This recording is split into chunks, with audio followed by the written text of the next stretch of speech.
तौर पर है अमेरिका के लिए, क्योंकि कहीं ना कहीं ये टैरिफ का हंटर है जो इन तमाम देशों को एक साथ लेकर आई है। इसी पर हम चर्चा करेंगे और चर्चा के लिए आज हमारे मेहमान भी हमारे साथ जुड़े हैं। सबसे पहले परिचय करा दूं आपका, प्रोफेसर स्वर्ण सिंह हैं, इंटरनेशनल रिलेशंस जेएनयू से, major general retired doctor J K. Bansal साहब हैं, रक्षा विशेषज्ञ हैं। बहुत बहुत स्वागत है आप सबका। और सबसे पहले सवाल मेरा प्रोफेसर स्वर्ण सिंह आपसे है, क्या वाकई वर्ल्ड ऑर्डर चेंज हो रहा है? इस धमकी के मायने क्या निकाले जाए? पहले चीन ने कह दिया कि हम डरते नहीं हैं, अब पुतिन कह रहे हैं कि ऐसा चीन और भारत को ट्रंप नहीं कह सकते, धमका नहीं सकते। देखिए, चीन के करीब 40 सालों में आर्थिक उदय से उनकी सैन्य शक्ति भी बढ़ी है और राजनीतिक प्रभाव भी बढ़ा है।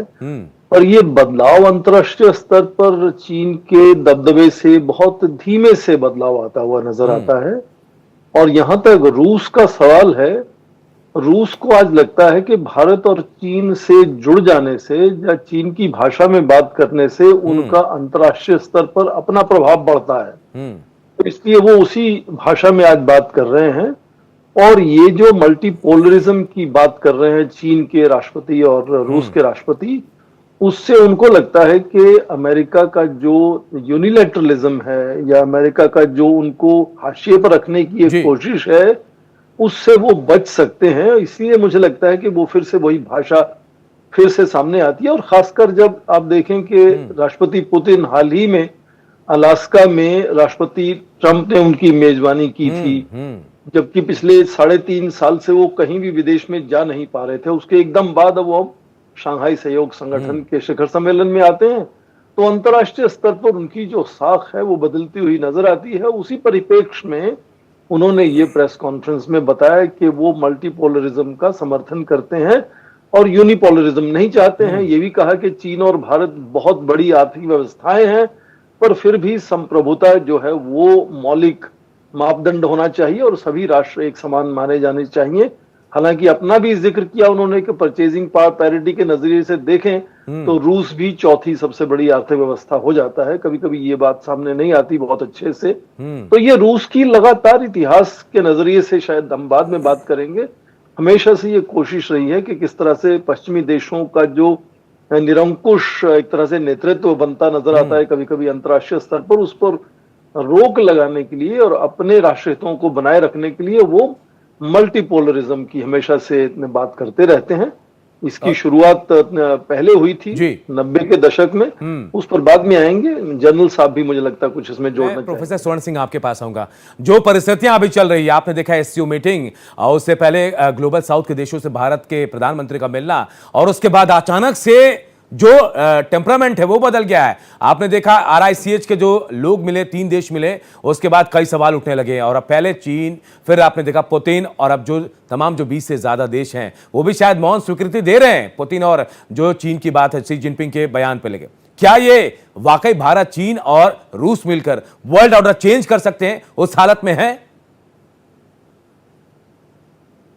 जिस तरह से आपने देखा है कि राष्ट्रपति डोनाल्ड ट्रंप पहले कार्यकाल में और अब की बार और तेजी से अंतर्राष्ट्रीय जो मौलिक मापदंड हैं, जो मूल्य हैं, तौर तरीके हैं, संस्थान हैं, उनको नकारते हुए जिस तरह से नजर आते हैं, जिनके ऊपर निर्भर था उनका अंतर्राष्ट्रीय नेतृत्व, तो जाहिर है कि एक पावर वैक्यूम जिसको हम कहेंगे वो बनता हुआ नजर आता है। तो चाहे ये रूस, चीन, भारत चाहे या ना चाहे, इनको आने वाले समय में ज्यादा जिम्मेदारी उठानी पड़ेगी। दूसरे देशों की इन तीनों देशों से अपेक्षाएं बढ़ेंगी। खासकर आप देखें, अब जब विश्व में 4 सबसे बड़ी आर्थिक व्यवस्थाओं की हम बात करते हैं तो 2 उसमें चीन और भारत हैं। तो इसलिए आप देखते हैं कि दूसरे विश्व युद्ध के बाद ब्रिटेन वुड्स की जो इंस्टीट्यूशन जिसको हम कहते हैं वर्ल्ड बैंक या IMF, वो वॉशिंगटन DC में बने थे। पर आज क्या हो रहा है कि आज वो चाहे एशियन इंफ्रास्ट्रक्चर इन्वेस्टमेंट बैंक हो या फिर वो ब्रिक्स का न्यू डेवलपमेंट बैंक हो, आज SCO डेवलपमेंट बनाने की बात कर रहा है, वो सारे कहां बनेंगे? चीन में बनने जा रहे हैं।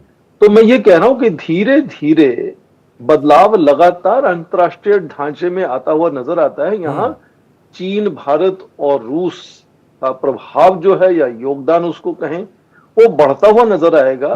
पर यहां तक ये मल्टीपोलरिज्म की रूस के नजरिए की बात है, उसमें मैं थोड़ा सा आपके दर्शकों को समझा दूं बिल्कुल कि बिल्कुल। ये कुछ नया नहीं है। आप देखें कि स्टालिन बहुत पहले जब नेता थे, रूस के बड़े ताकतवर नेता थे, तो वो विश्व क्रांति की बात करते थे कि पूंजीवाद को दुनिया से समाप्त कर देंगे। और उनके अगले नेता जो खुर्शचेव आए, उन्होंने कहा कि कोएग्जिस्ट करेंगे हम, पूंजीवाद और समाजवाद कोएग्जिस्ट करेगा, और समाजवाद में भी अलग अलग केंद्र रहेंगे, क्यूबा रहेगा, चीन रहेगा, रूस रहेगा। तो ये कोएग्जिस्टेंस के नजरिए से पॉलीसेंट्रिक वर्ल्ड की उन्होंने अवधारणा को सामने रखा। पर ये जो मल्टीपोलरिज्म की बात है, इसको रूस में प्रेमाकोव डॉक्ट्रिन कहते हैं। जब वो विदेश मंत्री थे 1996 में, तो उन्होंने अमेरिका के एक छत्र राज्य, जो आप अर्ली 90 के शुरुआती सालों में अमेरिका का बहुत प्रभाव बढ़ गया था, तो उस वक्त उन्होंने कहा कि एक मल्टीपोलर वर्ल्ड होना चाहिए, यूनाइटेड संयुक्त राष्ट्र संघ को हमें शक्तिशाली बनाना चाहिए। और वहीं से ये शुरुआत होती है जो आज हम जिनको शंघाई सहयोग संगठन की बात करते हैं और ब्रिक्स की बात करते हैं। पर फर्क ये आया कि जब पुतिन सत्ता में आए, तो उनका जो तौर तरीका, रवैया रहा, वो और भी ज्यादा निश्चयात्मक, जिसको असर्टिव कहते हैं, वो हुआ।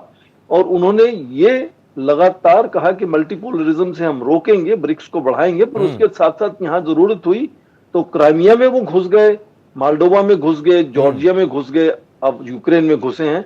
तो अपने जो उनको राष्ट्रहित लगते हैं सुरक्षा के नजरिए से, वो मल्टीपोलरिज्म के साथ साथ चलेंगे। ये थोड़ा सा पुतिन का तरीका अलग है, जिससे उनका सीधा टकराव अमेरिका से बिल्कुल। और शायद ये टकराव अब यही चीन और भारत को साथ लेकर बढ़ रहे हैं। साथ में ये भारत की कूटनीतिक जीत है कि अब पुतिन के साथ साथ देखिए शी जिनपिंग भी भारत का साथ दे रहे हैं, भारत का नाम लेकर ट्रंप को धमकी दे रहे हैं।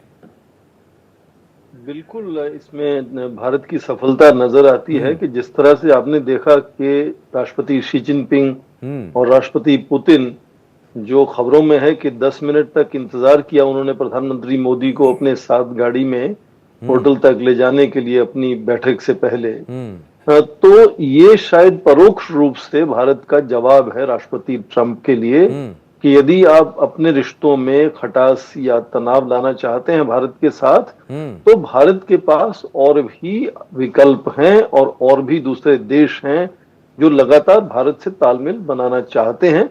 हालांकि भारत चीन संबंधों में भी अभी कुछ चुनौतियां हैं, चिंताएं हैं, पर कुछ हद तक दोनों तरफ से संकेत है।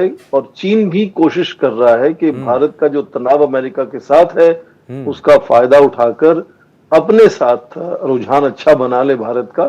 क्योंकि भारत आज देखिए कि चौथी सबसे बड़ी आर्थिक व्यवस्था है, वृद्धि दर सबसे अच्छा है, तो दूसरे देशों को ये जो आकर्षण है वो जोड़ने में आसान करता है भारत को।